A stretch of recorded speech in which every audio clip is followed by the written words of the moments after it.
acompanhando as reviravoltas que a delação premiada de Daniel Vorcaro pode sofrer?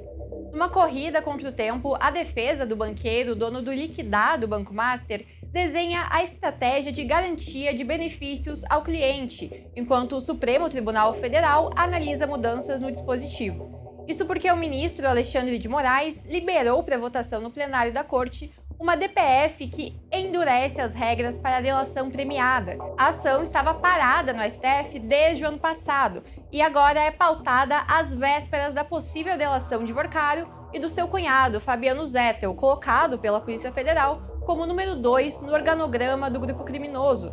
Essa articulação levantou questionamentos sobre o momento escolhido por Moraes para mover a ação.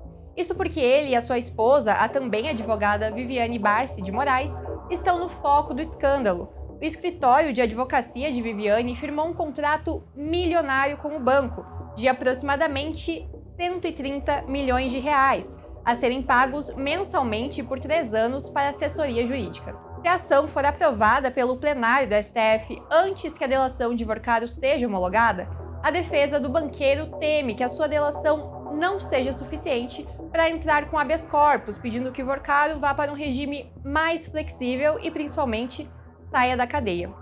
Atualmente, Daniel Vorcaro está preso na Superintendência da Polícia Federal, em Brasília.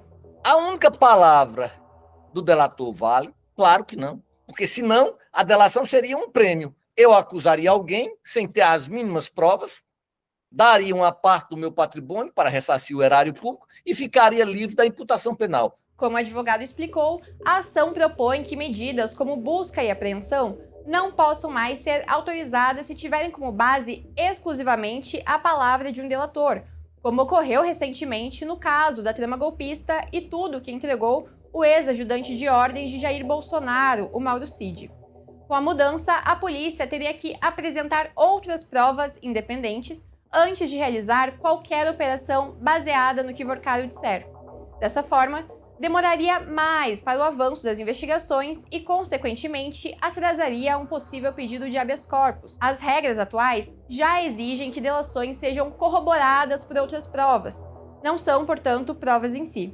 Então, a ação serve para reforçar esse entendimento técnico, conforme explica o Joab Sobrinho, advogado especializado em direito criminal. Justamente estabelecer esse limite de que a delação premiada, por si só, a colaboração, não é meio de prova em si, mas é o meio de que você como chegar à prova. Então, é um meio de busca de como chegar à prova. Então, eles pedem o seguinte, que antes, olha, o delator falou, delatou lá o acusado, ele precisa dizer o caminho da prova para corroborar com aquilo que ele está falando, antes de tomar qualquer atitude de prisão, de busca e apreensão, de macular a imagem da pessoa na grande mídia, antes de certificar que existe uma prova contundente corroborando com aquela delação dele, realizada. Além disso, a proposta estabelece também que, mesmo quando ocorrem delações que se corroboram, como seria o caso de Vorcaro e Zettel, elas não servem como prova suficiente para a decretação de medidas cautelares.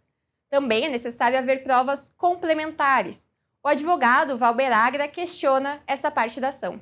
As delações, mesmo que cruzadas, por exemplo, Daniel Vorcaro e esse cunhado dele, aí se chamam 2 delatores, então a gente chama isso de delações cruzadas, ela não pode ser o único fundamento para medidas cautelares. Mas, olha, tem todo um contexto. Todo mundo não sabe do rombo que houve do Master. Todo mundo não sabe do valor, 53 bilhões para o FGC. Outro ponto diz respeito às delações feitas com delatores presos de forma ilegal. A ação pede que, nesses casos, o acordo de delação seja invalidado. Afinal, a delação precisa ser voluntária. Tem que ter a voluntariedade do colaborador. Veja que logo no início, na Lava Jato, nós vamos ver prisões preventivas extremamente extensas, o que era um meio de coagir alguém a fazer uma delação, e onde esse delator muitas vezes dizia aquilo que ele não sabia. Várias pessoas, no início, foram prejudicadas, foram acusadas, pagaram por processos que não tinham mínimo volume probatório.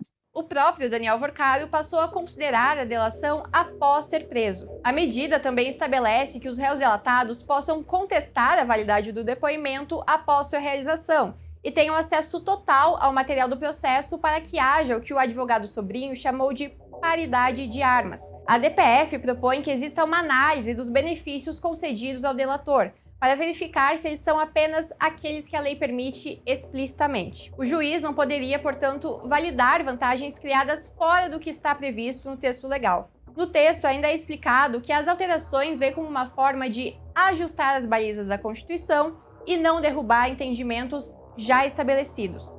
A ação foi apresentada em 2021 pelo PT junto ao advogado Lênio Streck. Em nota, o magistrado se manifestou dizendo que o objetivo da medida é impedir abusos no processo de elaboração dos acordos de delação. Questionado sobre o momento escolhido por Moraes para mover o processo, o advogado indagou que outro momento seria mais adequado para o julgamento. O futuro da ação agora depende do presidente do STF, Edson Fachin, que deve marcar a data para a pauta ser julgada pelo plenário. Segundo a assessoria do magistrado, ainda não há previsão de data para o julgamento. Para saber tudo sobre essa e outras ações em julgamento no STF, acompanhe nosso canal no YouTube e nossas redes sociais.